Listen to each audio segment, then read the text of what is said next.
In this video, I want to show how I wired the larger solar generator, because this one is a little bit more complex than the other ones that I've posted. So you can still remember that this one has the on-off switch at the bottom.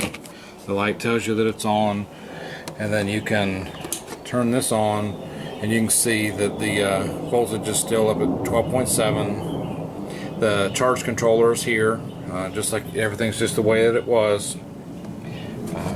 So let me move this back, and I will try to position this so that I can kind of walk through step by step how I did the wiring on this.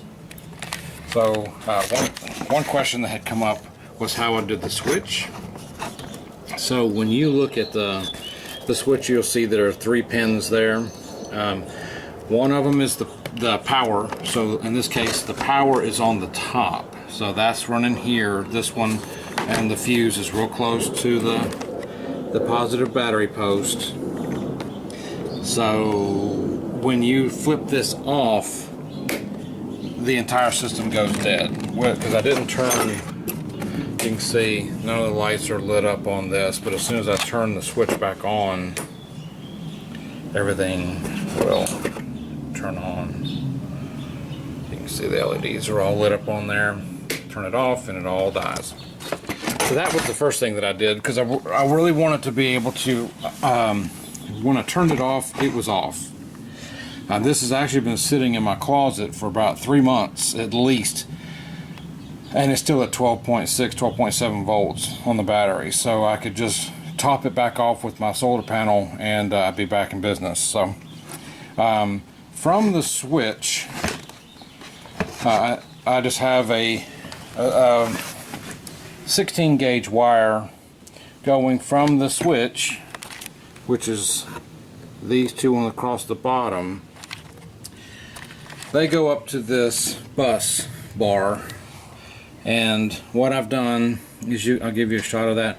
I put the positives on the left and I've got the negatives on the right, and basically all I did was I cut the metal out, so that separates the left side from the right side. And what I did was I went from the switch to the middle 2 poles where the bus strip across the top is divided, and then I kind of just worked my way.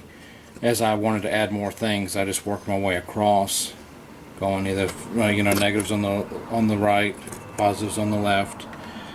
So the switch has 2 positives on it because one is just for the LED light.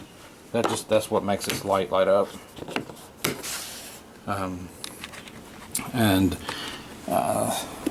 Then I went, the negative on the battery goes to the the right side of the bus strip up here across the top.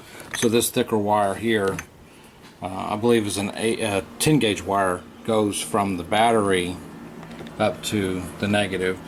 And then I just started, so the cigarette lighter plug is its own cord. This is just the wire that came with, maybe not, I made this cable, I'm sorry, because I wanted it to be a certain length.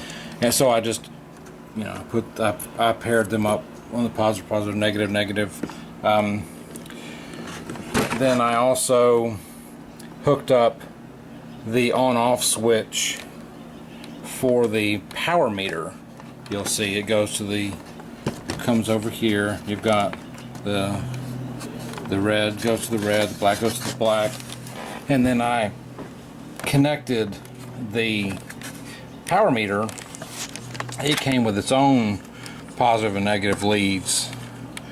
So and that wire's about to come out, I'll have to redo that one. The positive goes to the middle of the switch, and that's where the voltage is red, and then the negative is on the bottom. And so then I just, and then one of these is for the light, just like the other one is. You're going to have one wire for the light and one of the LED that's on here. When you turn this on, the LED turns on. So, and it lights, and then the meter turns on So then I ran, you've got on the charge controller, you can see that this is a designator for the solar panel. This is obviously the battery.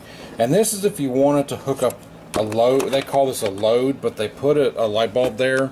So theoretically, you could put a light there if you wanted to, or you could just run 2 wires off of this and run anything 12 volt that you want within a certain amount of, I think this is a 10 amp charge controller, so you can't go over that. But this is just positive, negative.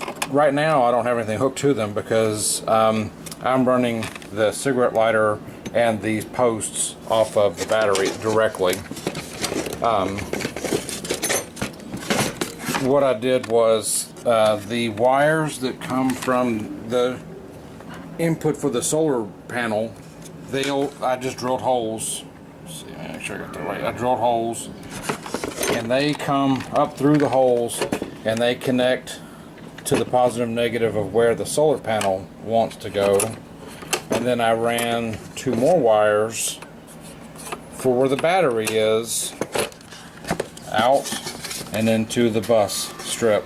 And you can see those were the second ones. That's the second thing I hooked up because it's in the positions 2 from the center, from the break in the bar up there at the top. That's pretty much it. You know, in this case I wanted the full amperage coming out, and majority of the time what I'm going to be hooking to those 2 posts are going to be fused in and by themselves, like the inverter that I'm going to plug in, it's going to have its own fuse, so I really wasn't concerned about that so much. And those are just directly connected, so I go with the positive on here and the negative goes over here, and this is 10 gauge wiring. I wanted to be able to provide a large amount of current without the risk of burning the wires up. Get that framed right. To these posts on the outside, and these just spin off. You may remember that from the old video. So I can just connect alligator clips, or I can put a wire with a eyelet on it here. So, and these just connect. And you can tell I still haven't gotten around to painting those yet, but I'm going to paint, this one red, this one black when I get around to it. But the chances of something laying across those is pretty remote, because it's just sitting in the bottom of a closet with a bunch of clothes in it. So that's pretty much it.